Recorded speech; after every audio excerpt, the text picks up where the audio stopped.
Hello students, in this video we'll discuss the solutions of December 24 paper of BZYCT 137, that is बेटा इसके first two blocks जो होते हैं वो genetic के और नेक्स्ट टू ब्लॉक्स है हमारे पास एवोल्यूशनरी बायोलॉजी के। सो पहला क्वेश्चन है ट्रू एंड फॉल्स। अगर आप चाहो तो आप स्क्रीनशॉट ले सकते हो। द मैकेनिज्म बाय विच सब species slowly evolve and becomes a new species bye geographical isolation. जब ज्योग्राफिकल आइसोलेशन की वजह से स्पीशीज धीरे धीरे न्यू स्पीशीज में इवॉल्व होने लग जाए तो उसको बेटा बोलते हैं रैस इंक्रीज। ठीक है। Mendel was the first to relate linkage to the segregation of homologous chromosome. That was incorrect, क्योंकि मेंडल को तो कभी लिंकेज मतलब during his experiment during his period ही डिडंट एनकाउंटर लिंकेज। तो लिंकेज मेंडल ने नहीं रिलेट करी थी, वो रिलेट करी थी T H Morgan, that is Thomas Hunt Morgan ने। द मॉडर्न हॉर्स को हम हायराकोथेरियम बोलते हैं। No, that is false. Cross in which the dominant allele is contributed by one parent and recessive by the other parent and vice versa, ये true है बेटा। अगर suppose करो पहले हम ले रहे हैं पेरेंट जिसमें फादर के पास डोमिनेंट एलील है और मदर के पास रिसेसिव, और सेकेंड टाइम अगर हम इसको रिवर्स कर रहे हैं कि मदर के पास डोमिनेंट एलील है और फादर के पास रिसेसिव, तो इस टाइप के क्रॉस को बोलेंगे reciprocal cross. Next, autopolyploidy occurs when different set of chromosome in a polyploidy species occur from genomes of different species. That is false. ऑटोपॉलीप्लॉइडी में बेटा क्या होता है, अलग सेट ऑफ क्रोमोसोम्स होते हैं, मतलब एक से ज़्यादा या नंबर में क्रोमोसोम में वेरिएशन आता है, लेकिन from the same species different species से नहीं होता। नेक्स्ट है करेक्ट वर्ड सिलेक्ट करना है।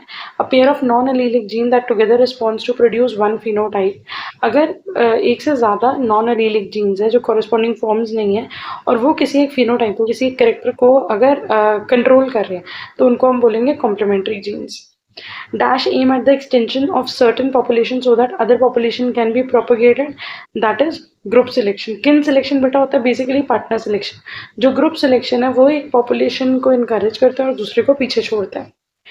Invasion in a which type of invasion is a chromosomal inversion and which include the centromers।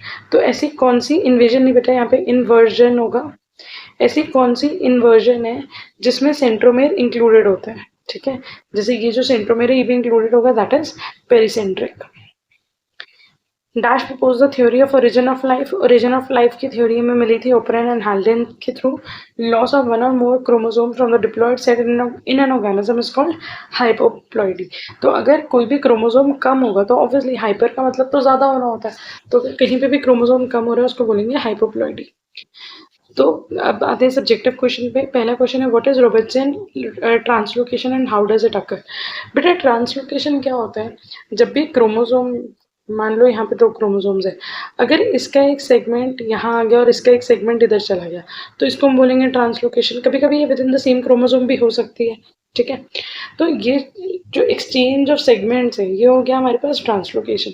अब इसमें एक टाइप होता है दैट इज रॉबर्टसन ट्रांसलोकेशन।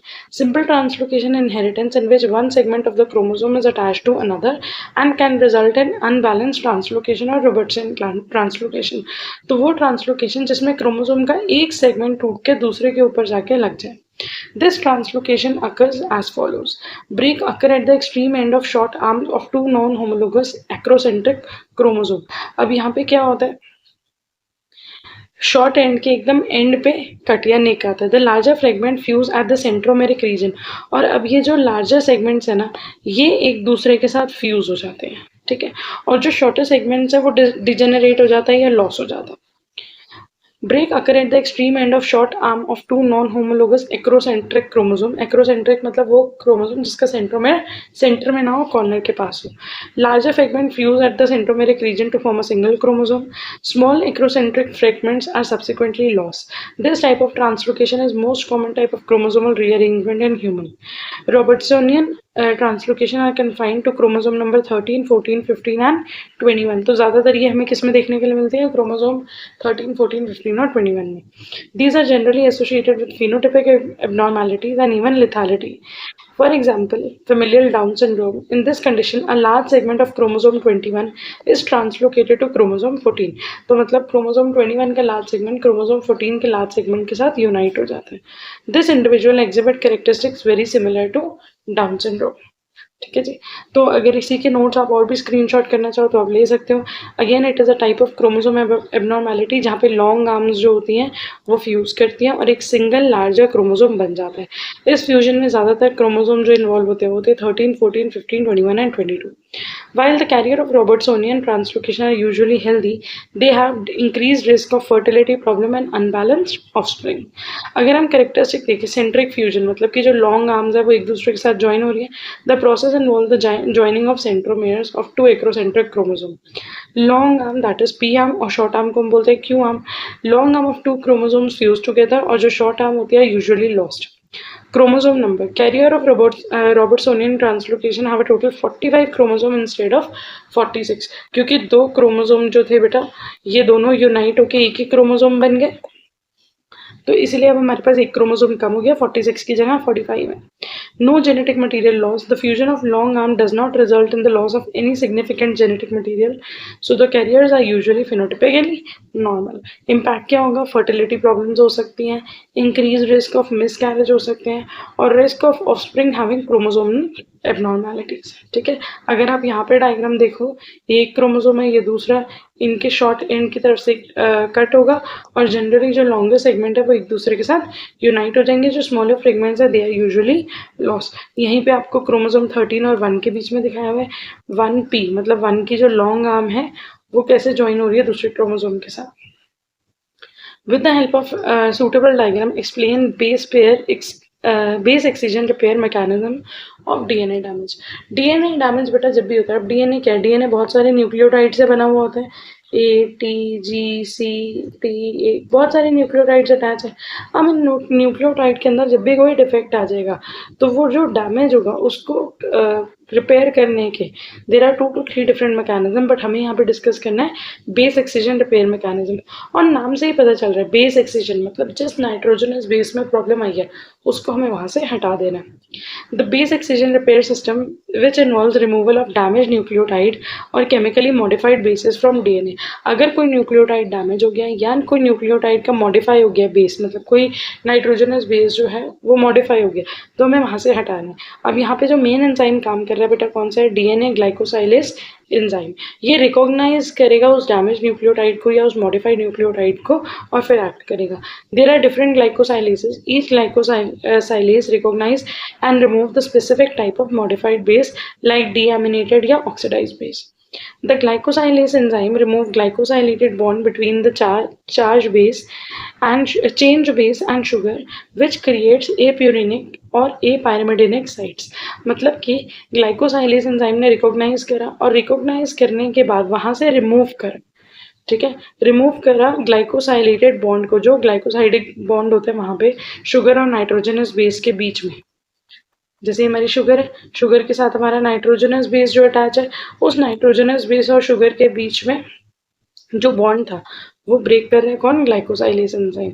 और अब जो भी शुगर होगी या तो बेटा ये जो नाइट्रोजनस बेसिस होते हैं, सॉरी जो भी बेस होगा ये या तो प्यूरिन होते हैं या तो पायरिमिडीन होते हैं, ये इस बेस को यहाँ से हटा देगा। इसलिए हमने बोला कि ये ए प्यूरिनिक या ए पायरिमिडीनिक साइट क्रिएट कर देगा, मतलब वो साइट जहाँ से प्यूरिन या पायरिमिडीन को हटाया गया। AP endonuclease along with phosphodiesterase cleave sugar and create Nick and deoxyribose phosphate bond। अब यहाँ पे AP endonuclease आ गया, मतलब AP साइड का एंडोन्यूक्लियस क्या करता है? डीएनए को कट करता है। उसके साथ फॉस्फोडाइस्टरेज में क्या था? जो शुगर है वो फॉस्फेट ग्रुप के साथ अटैच होती है, ठीक है, तो ये फॉस्फेट ग्रुप को भी ब्रेक कर रहे हैं, शुगर को भी ब्रेक कर रहा है, मतलब डीएनए को एक तरीके से पूरी तरीके से उस साइड से ब्रेक कर रहे हैं सारे कंपोनेंट्स को। Exonuclease removes altered nucleotide which is replaced by DNA polymerase based on complementary strand. तो एक्सोन्यूक्लियस एंजाइम आएगा, वहां से उस डिफेक्टिव न्यूक्लियोटाइड को हटा देगा और फिर डीएनए पॉलीमरेज जो है स्ट्रैंड के कॉम्प्लीमेंट्री न्यूक्लियोटाइड लाके अटैच करेगा। सपोज करो यहाँ पे है ए टी, अब इसके सामने होगा बेटा ए के सामने आता है टी और टी के सामने आता है ए। मान लो ये ए मॉडिफाइड था तो इसने इस ए को हटा दिया और उसी टाइम पे डीएनए पॉलीमरेज जो है वो दूसरा ए जो नॉर्मल वाला ए है जो इस टी के कॉम्प्लीमेंट्री यहाँ पे आना चाहिए तो उसको लाके अटैच कर देगा। डीएनए लाइगेज, उसके बाद आता है डीएनए लाइगेज, जो यहाँ पे नया ए आके लगे उसको अटैच करने में, उसको ज्वाइन करने में कौन हेल्प करता है? DNA ligase. Seal the nick in the sugar phosphate backbone, as for example uracil glycosylase identify and remove uracil produce by deamination of cytosine. For example जैसे हमने कहा बेटा यहाँ पे ग्लाइकोसाइलेज जो होते हैं वो बहुत सारे डिफरेंट टाइप के, तो एक ग्लाइकोसाइलेज है जो स्पेसिफिकली यूरासिल का है। अगर यूरासिल के अंदर मतलब कि यू बेस के अंदर अगर कोई भी प्रॉब्लम होगी, वो डिफेक्टिव होगा या वो मॉडिफाइड होगा, तो ये उसको आइडेंटिफाई करके रिमूव करेगा। ठीक है जी। तो यहाँ पे आपको डायग्राम दिखाया हुआ है, इसके अंदर एक मॉडिफिकेशन हुई जैसे डीएमिनेशन ऑफ साइटोसाइन। तो बेटा यहाँ पे जो साइटोसाइन था उसका अमीन ग्रुप हट गया तो वो बन गया यूरासिल। अब ये डिफेक्टिव है तो यहाँ पे आके कौन बाइंड करेगा? डीएनए ग्लाइकोसाइलेज। हमने कहा था स्पेसिफिक होते हैं, तो यूरासिल के जो स्पेसिफिक डीएनए ग्लाइकोसाइलेज है वो यहाँ पे आके कंबाइन करेगा। जब यहाँ पे आके कंबाइन करेगा तो यहाँ से यूरासिल को हटा लेगा, एक्सचिजन हो जाएगी। अब यहाँ पे एक जो नाइट्रोजनस बेस है जो यूरासिल है वो कम हो गया, तो ये बन गई एपी साइट। मतलब जहां से भी कोई प्यूरीन या पायरिमिडीन हटाया जाए तो उसको क्या बोल देते हैं? AP site. ठीक है। अब ये जो एपी साइट है, अब क्या होगा? Sugar phosphate remove by AP site endonuclease and phosphodiesterase. यहाँ से पहले ये जो बाकी का जो स्ट्रैंड है, जो बैकबोन है, वो इंटैक्ट थी, नॉर्मल थी। जब यहाँ से बेस हट जाएगा तो इधर से जो बैकबोन है ये भी ब्रेक होगी। जो शुगर और फॉस्फेट की बैकबोन है वो भी ब्रेक हो रही है एंडोन्यूक्लियस की हेल्प से और फॉस्फोडाइस्टरेज की हेल्प से। ठीक है। उसके बाद आएगा यहाँ पे डीएनए पॉलीमरेज। डीएनए पॉलीमरेज यहाँ पे कॉम्प्लीमेंट्री, जैसे यहाँ सामने जी था तो जी के हिसाब से सी यहाँ पे होना चाहिए था, वो ले आता है और उस साइड को रिपेयर कौन करता है बेटा? DNA ligase. So this was base excision pathway. ठीक है। So base excision repair pathway या BER is a DNA repair pathway that remove and replaces damage या फिर मॉडिफाइड या incorrect bases, preventing mutation and maintaining genomic integrity. क्योंकि अगर DNA के अंदर चेंजेस आएंगे तो म्यूटेशन आएंगे, तो ये म्यूटेशन को रोकता है और जीनोम को मेंटेन करके रखता है। It is essential for maintaining DNA stability throughout the cell cycle. तो मैकेनिज्म हमने देख लिया। मैकेनिज्म के अंदर क्या होता है कि डीएनए डैमेज जहाँ पे स्मॉल नॉन हेलिक डिस्टॉर्टिक लेजन्स बन जाते हैं, वो किस वजह से? अब बेसिकली यहाँ पे जो म्यूटेशन हुई, जो चेंज हुआ, वो हो किस वजह से रही है? मान लो ऑक्सीडाइज हो गया, डीएमिनेशन, जैसे भी हमने देखा था कि साइटोसाइन के डीएमिनेशन हो गई, वो यूरासिल बन गया। एल्काइलेशन, ये भी हो सकता है वहां पे मिथाइल इथाइल कोई ग्रुप आके अटैच हो जाए। ठीक है। तो सबसे पहले डीएनए ग्लाइकोसाइलेज आएगा, रिकॉग्नाइज करेगा और रिमूव करेगा उस डैमेज बेस को। ठीक है। अब जो टाइप होते हैं ना, वो होते हैं कि BER जो होता है वो broken down into small patch या long patch pathway differing in the length of repair segment. अगर कभी कभी ज्यादा न्यूक्लियोटाइड डैमेज हुए हो, एक ना हुआ हो, एक से ज्यादा हुए हो, तो वहां पे बेटा लॉन्ग पैच रिपेयर हो जाता है। ठीक है। एंजाइम इन्वॉल्व में हमने देख लिया, एपी एंडोन्यूक्लियस है, डीएनए पॉलीमरेज है, डीएनए लाइगेज है, और उसके अलावा जो सबसे मेन हमारा जो सबसे स्टार्टिंग एंजाइम है वो है DNA glycosylase. So here is again few notes, अगर आप चाहो आप स्क्रीनशॉट ले सकते हो। Next question, explain the following. Down syndrome बेटा रिपीटेटिव क्वेश्चन है, हम दिसंबर 2022 के पेपर में कर चुके हैं। Next question is baldness trait in family. Baldness trait जो होता है ना बेटा, वो सेक्स इन्फ्लुएंस ट्रेट होता है। देखो एक चीज समझो, एक होते हैं सेक्स लिंक्ड ट्रेट। जब हम बात करते हैं ना सेक्स लिंक ट्रेट की, तो मतलब कि ऐसे ट्रेट जो या तो एक्स क्रोमोसोम या वाई क्रोमोसोम के साथ लिंक्ड है और जिसके पास ये क्रोमोसोम होगा उसी में वो डिफेक्ट जाने वाला है। ठीक है। दूसरा होता है बेटा sex influence trait. Sex influence trait के अंदर क्या होता है बेटा, ये जो ट्रेट है ये दोनों जेंडर्स के हमें दिखेगा, लेकिन एक के अंदर ज्यादा दिखेगा, एक के अंदर कम दिखेगा। ठीक है। फॉर एग्जाम्पल अगर एक्स के ऊपर कोई है तो वो एक्स तो मेल के अंदर भी प्रेजेंट है और फीमेल, मतलब मेल के अंदर भी प्रेजेंट है और फीमेल के अंदर भी प्रेजेंट है। तो अगर इस एक्स के साथ कोई एक ट्रेट, कोई एक चीज जो है वो लिंक्ड है, तो वो दोनों करेक्टर में हमें दिखेगी, लेकिन किसके अंदर ज्यादा दिखेगी? That is sex influence trait. The genes for sex influence trait show differing pattern of expression in each sex. Usually the trait behaves as dominant in one sex and recessive in other. ज्यादातर एक के अंदर ये अच्छे तरीके से express होते हैं और एक के अंदर रिसेसिव रहते हैं। Genes for sex influence trait occur only on autosomes, ये ऑटोसोम्स के ऊपर प्रेजेंट होते हैं। The best documented example of sex influence trait is pattern baldness. जो पैटर्न बॉल्डनेस होती है वो बेटा सेक्स इन्फ्लुएंस इनहेरिटेंस का या सेक्स इन्फ्लुएंस ट्रेट का एक क्लासिकल एग्जाम्पल है। Individual expressing pattern baldness begin to lose their hair on the front and top of the head. Generally क्या होता है कि जो मेल होते हैं ना, मेल के अंदर बेटा ज्यादातर ये पैटर्न बॉल्डनेस देखने के लिए मिलती है। तो उनके आगे के पार्ट से पहले हेयर लॉस होना शुरू होता है, मतलब कि अगर हम उनका फोरहेड देखें फ्रॉम टॉप, ठीक है, तो यहाँ पूरे बाल हैं लेकिन फ्रंट की तरफ से बाल कम होने शुरू हो जाएंगे और धीरे धीरे क्या होगा, ये पैच बढ़ता रहेगा और ओवर द पीरियड एक एज के बाद सिर्फ यहाँ रिम पे बाल रहेंगे, लेकिन ऊपर का पूरा पोर्शन क्या होगा, बाल्ड होगा। तो इस टाइप की बॉल्डनेस को हमने बोला है पैटर्न बॉल्डनेस। ठीक है। Expressing pattern baldness begin to lose their hair on the front and top of the head relatively early in life, even in their 20s. Affected individuals are not totally bald. A distinct rim of hair surrounds their head in pattern varying from person to person. कि rim पे धीरे धीरे करके हम देखेंगे side पे बाल रह जाते हैं, लेकिन जो ऊपर का पार्ट है वो बॉल्ड हो जाता है। इट हैज़ बीन, लेकिन ये भी पर्सन टू पर्सन वेरी करता है। कईयों के अंदर बहुत ज़्यादा होता है, कईयों के अंदर थोड़ा बहुत हेयरनेस होगा, सिर्फ फ्रंट पैच से बाल कम होंगे, लेकिन बाकी जो बाल हैं वो एज इट इज़ रहेंगे। It has been proposed that a single pair of allele is involved. The allele B1, which is responsible for pattern baldness, is dominant in male, and the heterozygous male therefore express pattern baldness. In females, however, the gene is recessive. तो हमने कहा एक gene है B, उसका allele B1 जो है वो responsible है बॉल्डनेस के लिए। मेल्स जो होते हैं वो हेट्रोजाइगस होते हैं, XY होते हैं, तो उनके अंदर ये जीन एक्सप्रेस हो रहा है। ठीक है। लेकिन फीमेल्स जो है, फीमेल के अंदर ये जो जीन है वो रिसेसिव होते हैं, तो फीमेल्स के अंदर पैटर्न बॉल्डनेस नहीं देखने के लिए मिलती। The allele for normal hair growth can be designated as B2। Individual with B1 P1 show pattern baldness regardless of their sex.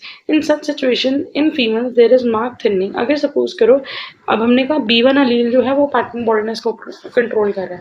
अगर सपोज करो किसी ऑर्गेनिज्म के अंदर दोनों, मतलब ये होमोजाइगस कंडीशन में प्रेजेंट है B1 B1, तो ये अपने आप को एक्सप्रेस करेगा।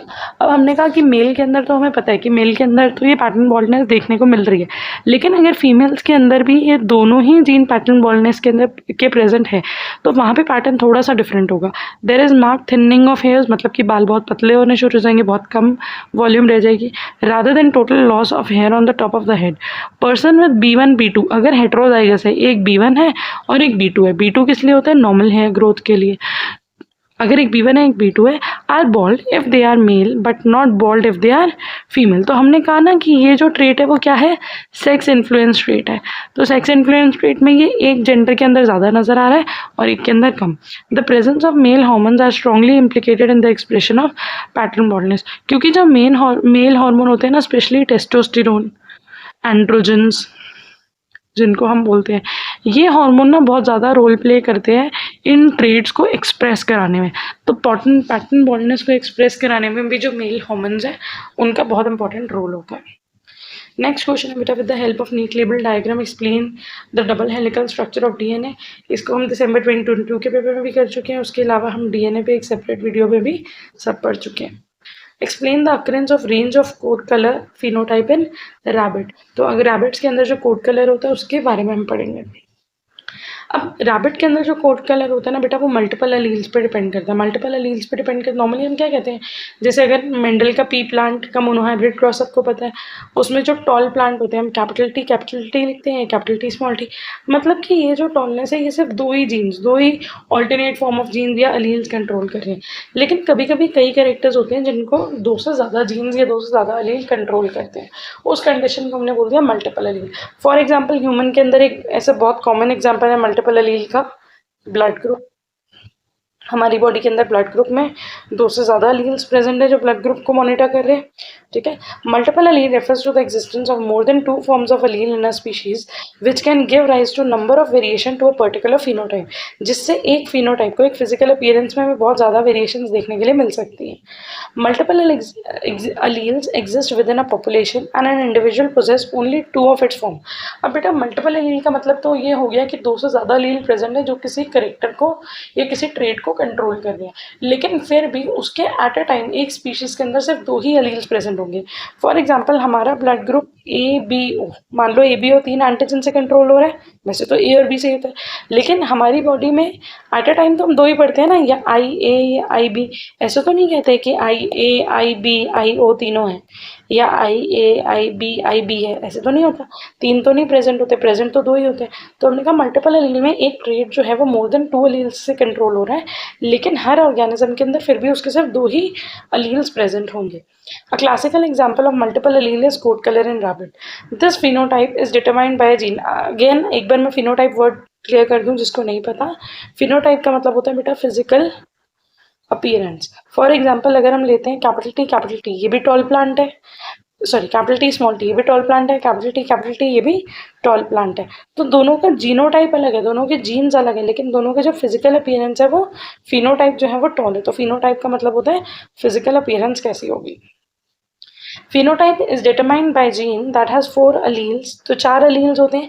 एक है allele C जो कि wild type है, मतलब dominant है, उसमें जो rabbit होता है वो पूरा colored होता है। एक होता है CH, it is Himalayan। H Himalayan को रेफर करते हैं, जहाँ पे जो rabbit है वो white coat होता है, लेकिन कानों पे या बॉडी के टिप्स पे ब्लैक कलर होता है। एक है CCH, मतलब कि इसको चिंचिला बोलो या चिनकैला बोलो, मिक्स कोट कलर होता है जिसमें वाइट हेयर होते हैं, ठीक है, मिक्स है कि स्पॉटेड मान लो आप, वाइट भी है बीच बीच में ब्लैक भी है। और एक स्मॉल सी है दैट इज अल्बिनो, ये रिसेसिव है। अल्बिनो मतलब कि नो कलर, मतलब कि only pure white color। The range of coat color also exhibit a kind of gradation in the order of dominance। और ये dominance का order भी शो करते हैं, इसीलिए अगर आप यहाँ पे देखो हमने wild को या full करो को completely C बोला, तो ये सबसे dominant character है। ये CCH जो होता है, मतलब जो हिमालयन ट्रेट होता है, वो जो है वो हमारा सेकंड नंबर पे आ जाता है, सॉरी चिंचिला सेकंड नंबर पे आ जाता है, ठीक है, जहाँ पे मिक्स है स्पॉटेड है। जो हिमालयन है जिसमें सिर्फ टिप्स ब्लैक है वो थर्ड नंबर पे आ जाता है, और पूरा वाइट जो है वो सबसे रिसेसिव है, ठीक है। तो यहाँ पे अगर आप देखोगे अलील कैपिटल सी जो था वाइल्ड टाइप के लिए पूरा ब्राउन फर है, CH चिंचिला जो होता है वो ब्लैक टिप्ड वाइट फर, मतलब पूरा स्पॉटेड होता है, नियरली वाइट एंड ब्लैक पूरा मिक्स होता है इसमें। हिमालयन जो होता है CH से लिखते हैं उसको, इसमें जो टिप्स होते हैं ना, जैसे कि पॉज हो गए, ईयर्स हो गए, टेल, नोज, टिप्स जो है वो ब्लैक होते हैं, अदरवाइज वाइट होते हैं। और स्मॉल सी अल्बिनो मतलब कि वाइट फर, ठीक है। अगर अब हमें पता है कि होमोलोगस क्रोमोसोम होता है, एक जीन यहाँ एक जीन यहाँ है, तो पेयर ऑफ अलील जो है वो कंट्रोल कर रहे हैं। अगर दोनों कैपिटल सी हैं या एक कैपिटल सी एक कोई और है, अगर कैपिटल सी प्रेजेंट है तो बेटा हमने यहाँ पे यही बोला कि ये डोमिनेंट है, ये उससे कम डोमिनेंट है, हिमालयन उससे कम और अल्बिनो सबसे कम, तो अल्बिनो तो रिसेसिव हो गया, ठीक है। लेकिन अगर मैं दो को कंपेयर करूं, अगर सपोज करो मैं चिंचिला और कैपिटल सी को, मतलब वाइल्ड टाइप को कंपेयर करती हूँ, तो इन दोनों में ये डोमिनेंट है और ये रिसेसिव, ठीक है। अब यहाँ पे CH या CH अल्बिनो होंगे तो क्या होगा, चिंचिला। लेकिन अगर CH के साथ कैपिटल C आ जाएगा तो वो बेटा क्या होगा, क्योंकि उसमें तो कैपिटल C ही डोमिनेंट है, तो इसलिए वहां पे वो फुल कलर होगा, ठीक है। हिमालयन जो होते हैं वो या तो होमोजाइगस होते हैं या हेट्रोजाइगस होते हैं, और अल्बिनो हमेशा homozygous होते हैं। So according to this phenomena, full color C is dominant to all other coat colors. Chinchilla is dominant to Himalayan and albino. Himalayan is dominant to albino, and the gradation has profound effect on the phenotype and genotype ratios of the successive generation। तो इन gradation ये changes की वजह से हमें जो normal phenotype या normal genotypic ratio है वो देखने के लिए नहीं मिलेगा, ठीक है। हमें यहाँ पे variations बहुत ज़्यादा देखने के लिए मिलेंगे। The occurrence of homozygous dominant individual is highest, and this allele is called wild type. जो सबसे ज्यादा होता है, जो सबसे ज्यादा डोमिनेंट होता है, उसको बेटा हम क्या बोलते हैं, wild type. Rest other alleles जैसे कि चिंचिला का, हिमालयन या अल्बिनो आर म्यूटेंट्स, ये म्यूटेशन से बने हैं, इनमें कुछ चेंजेस आए हैं। The inheritance pattern of multiple allele of coat colour in rabbit is explained on the basis of 2 crosses between individual of different phenotypes. When wild type homozygous full color rabbit is crossed with homozygous recessive albino, तो जो F1 generation होगी वो तो heterozygous ही होती है, capital C small C. लेकिन अगर capital C है तो बेटा इसमें डोमिनेंट कैरेक्टर है, तो ये जो होगा वो कैसा होगा, फुल कलर, ठीक है। द क्रॉस बिटवीन 2 हेट्रोजाइगस, अब हम क्या करते हैं, F1 जनरेशन की सेल्फ पॉलिनेशन करवाते हैं।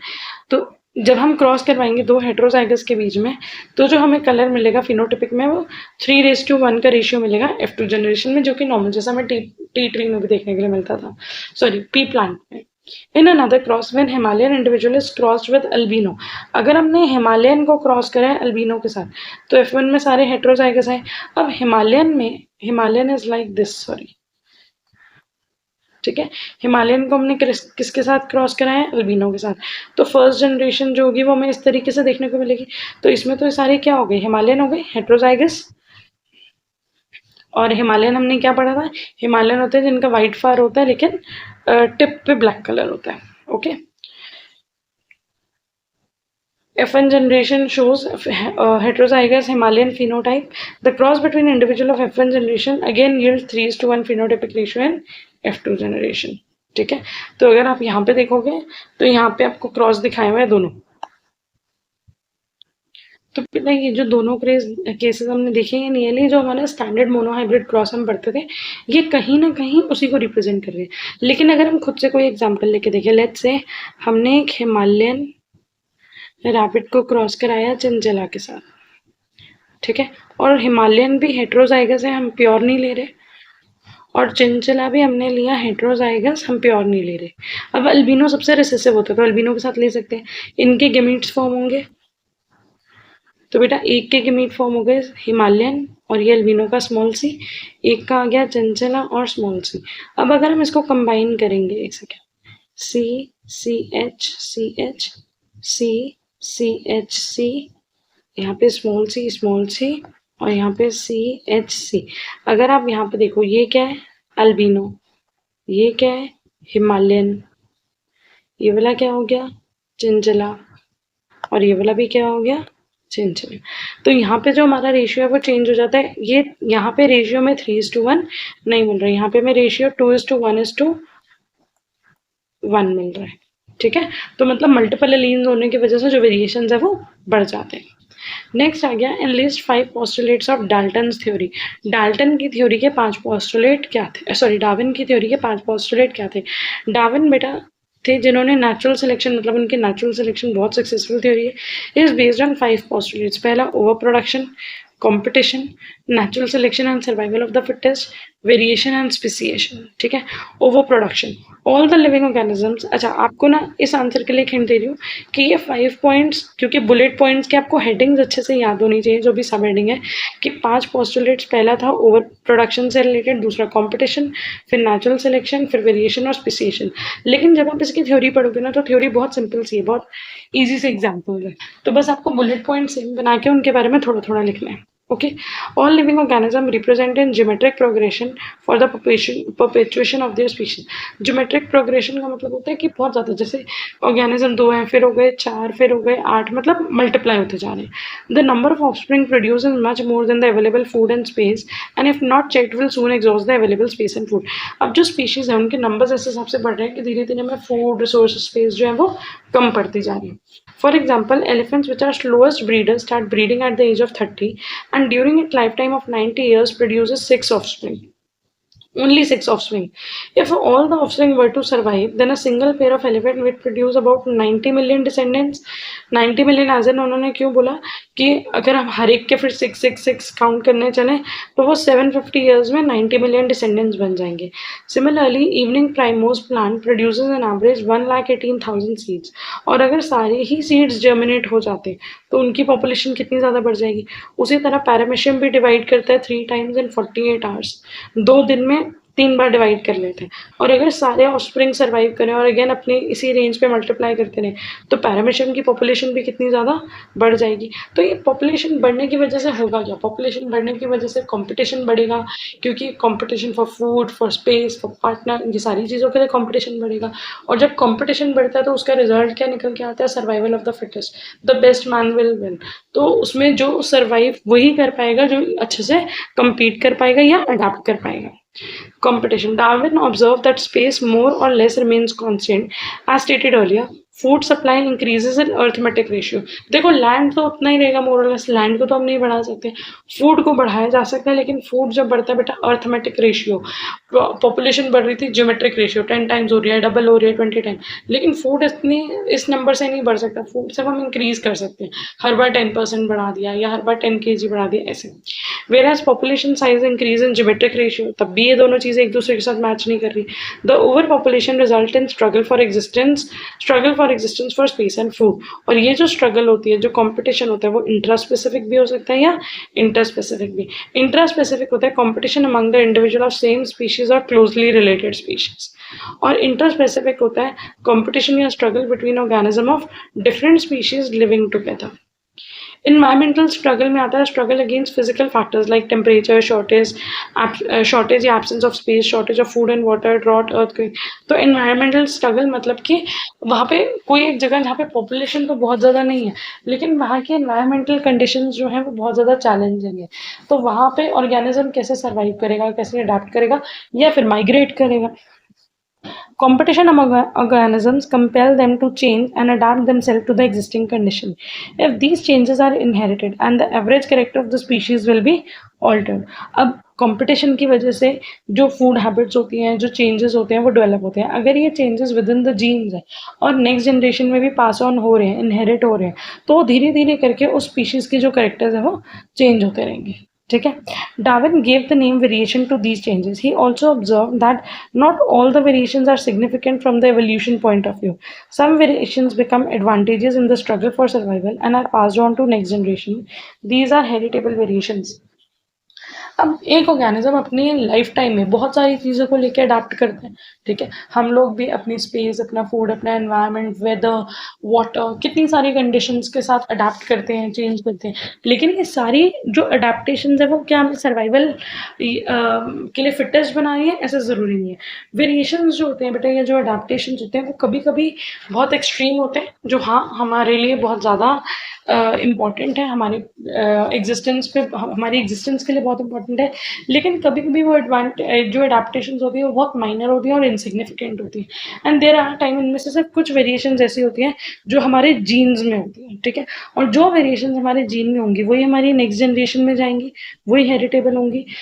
और जैसे कुछ वेरिएशंस हमारे लिए एडवांटेजेस हैं, गुड हैं, हमें सर्वाइवल एडवांटेज देती हैं, उसी तरह some variations are harmful and are not passed on to next generation. These variations finally led to extermination of the species. बेटा एक चीज देखो, हमने कहा वेरिएशन या तो गुड है या बैड है. वैसे तो वेरिएशन न्यूट्रल भी होती है. ठीक है. गुड वेरिएशन मतलब कि जो हमें सर्वाइवल एडवांटेज दे रही है. फॉर एग्जांपल एक बैक्टीरिया है, बैक्टीरिया मल्टीप्लाई करते हैं बाय सेल डिवीजन, और उसके जो डॉटर सेल्स बनते हैं, जो और बैक्टीरियाज बनते हैं, उनके जीन में एक चेंज आ जाता है कि वो हीट रेजिस्टेंट हो जाते हैं या वो एंटीबायोटिक रेजिस्टेंट हो जाते हैं. तो ये तो उनके लिए अच्छी चीज़ है, ये उनको सर्वाइवल एडवांटेज दे रहा है, so that is a good variation. ठीक है. लेकिन अगर मान लो कोई एक ऐसा वेरिएशन आया जिससे वो उस एंटीबायोटिक के अगेंस्ट ज़्यादा ससेप्टेबल हो, उस एंटीबायोटिक के अगेंस्ट वो इजीली रेजिस्ट नहीं कर पा रहा और उसके एक्सपोजर में आके वो बैक्टीरिया मर रहा है, तो ये उसके लिए हो गया बेटा बैड वेरिएशन. अब वो बैक्टीरिया सर्वाइव ही नहीं कर पाएगा, और अगर वो सर्वाइव ही नहीं कर पाएगा तो ऑब्वियसली वो लीथल है, वो वहीं पे पॉपुलेशन या स्पीशीज जो है वो एंड होने लग जाएगा, और वो जो वेरिएशन है वो आगे नेक्स्ट जनरेशन में इनहेरिट नहीं होंगी. लेकिन देयर आर सर्टेन वेरिएशन जिनको हम बोलते हैं न्यूट्रल वेरिएशन. मतलब कि वेरिएशन तो हमेशा आती है, हर सेल डिवीजन के साथ, हर रिप्रोडक्शन के साथ वेरिएशन आ रही है, किसी में कम किसी में ज़्यादा. कुछ वेरिएशन जो है वो न्यूट्रल है. फॉर एग्जाम्पल एक बैक्टीरिया जो किसी एक मॉडरेट एनवायरनमेंट में पाया जाता है, उसके जीन्स में, उसके डीएनए में ऐसा चेंज आया कि वो हीट रेजिस्टेंट हो गया, कि अगर उसको एक्सट्रीम हीट का भी एक्सपोजर मिले तो वो सर्वाइव कर ले. लेकिन ये उसके लिए तब तक न्यूट्रल एडवांटेज है जब तक उसको किसी हीट का एक्सपोजर ही नहीं मिलता. Suppose in its course of life that bacteria remain to live in the moderate condition, तो वो हीट के एक्सपोजर में तो आया नहीं ना, तो ये वेरिएशन उसके लिए क्या हो गई, neutral. It doesn't confer any good thing and any bad thing on it. But हम यहाँ पे बात कर रहे हैं कि जो वेरिएशन है वो अगर तो वो गुड है तो वो, और वो जीन्स के अंदर है तो वो नेक्स्ट जनरेशन में पास ऑन होंगी. लेकिन कुछ वेरिएशन जो होती हैं वो हार्मफुल होती हैं और वो एक्सटर्मिनेशन ऑफ स्पीशीज कर देती है, मतलब उस स्पीशीज का end. Thus he found no two individual would be like, even the progeny of the same parents would not be alike. Darwin observe that the variation exist in living organism, however small these variation में भी. उसने देखा कि हर एक organism एक दूसरे से different है, मतलब हर एक के अंदर वेरिएशन हो रही है, किसी के अंदर कम, किसी के अंदर ज्यादा. ठीक है. Natural selection and survival of the fittest. In the fight for struggle for existence, Darwin found that individual of a species with superior characteristics, जो कि ज़्यादा अच्छे से अडाप्ट हुए हैं चेंजिंग एनवायरमेंटल कंडीशन के साथ, वो सर्वाइव कर लेंगे, वो ज़्यादा रिप्रोड्यूस करेंगे और उनका नंबर बढ़ेगा. ठीक है. द अनफिट और less fit organism with inferior characteristic. Inferior मतलब कि जिनके पुरानी कैरेक्टरिस्टिक है, मतलब कि जिनके अंदर अडेप्टेशंस या वेरिएशंस नहीं आई according to the changing environment, तो वो जो है वो स्ट्रगल करते रहेंगे एग्जिस्टेंस के लिए. Nature select only those individual which have more favourable variations to adapt. और नेचर में वही ऑर्गेनिज्म ज़्यादा आगे जाएंगे जो इजीली अडाप्ट हो रहे हैं, जो इजीली चेंज हो पाएंगे. ठीक है. Then comes origin of species. Useful variations are passed on to the next generation. These variations get accumulated in the individual of species. However, our environment is not stable and is always changing. This leads to further change and appearance of new adaptation. Basically उनका कहने का मतलब ये है कि हर generation में variations आ रहे हैं। मान लो एक जनरेशन है ए, इसके ऑफस्प्रिंग हुए बी जो ए से थोड़े अलग थे, बी के ऑफस्प्रिंग हुए सी जो सी से थोड़े अलग बी से अलग थे, फिर सी के ऑफस्प्रिंग है डी जो सी से थोड़े अलग है क्योंकि हर जनरेशन में वेरिएशन आ रही है, डी के ऑफस्प्रिंग है ई जो डी से थोड़े अलग है। धीरे धीरे करके बेटा वेरिएशन इतने बढ़ जाते हैं कि ये ऑर्गेनिज्म और ये ऑर्गेनिज्म एक दूसरे से कंप्लीटली डिफरेंट ऑर्गेनिजम्स बन जाते हैं या कम्प्लीटली डिफरेंट स्पीशीज़ बन जाते हैं। तो मतलब कि यहाँ पे जो ई वाले स्पीशीज़ थे वो एक तरीके से कम्प्लीटली डिफरेंट स्पीशीज़ थे, इसलिए हमने इसको बोला ओरिजिन ऑफ न्यू स्पीशीज़, और इस कॉन्सेप्ट को हम इन शॉर्ट बोल देते हैं स्पेसिएशन।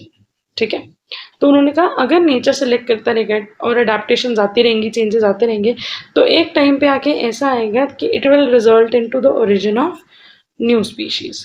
ठीक है, according to Darwin, the ancestral population of giraffe had neck of variable size.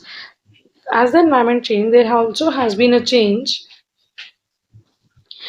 in the vegetation of the habitat. The grasses and shrubs reduced and replaced all by the trees. Grasses और shrubs हट गए, सिर्फ trees थे। तो giraffes के अंदर adaptation आई, उनके long neck develop हुए to feed on trees, और जो जिराफ्स में long neck develop हो रहे थे उन्हीं के better chances थे कि वो trees और branches वगैरह में से feed कर सकें, खाना खा सकें। जिनके अंदर ये adaptation ये changes नहीं आए, eventually they will starve, उनको खाना नहीं मिल पाएगा and they won't able to survive after a long run. This gave them more energy and advantage in reproduction as compared to the giraffes with shorter and medium sized neck. In the subsequent generation, तो कुछ generations के बाद हमने क्या देखा, ज़्यादातर जो giraffe है वो वही हैं जिनके long necks हैं, और जिनकी short necks थी जो adapt नहीं कर पाए, जो change नहीं कर पाए, वो over a period of time they got wiped out. According to Darwin, this is how long necked giraffe would have evolved. Next question है बेटा, industrial melanism is a good example. ये अगेन दिसंबर 22 का paper में repeated question है। तो आपके आगे का बेटा, इसके आगे का बेटा we will continue in another part, otherwise the video will be too long. So thank you for watching, keep studying, all the best for your exam, and rest of the paper will be uploaded in second part. Thank you so much.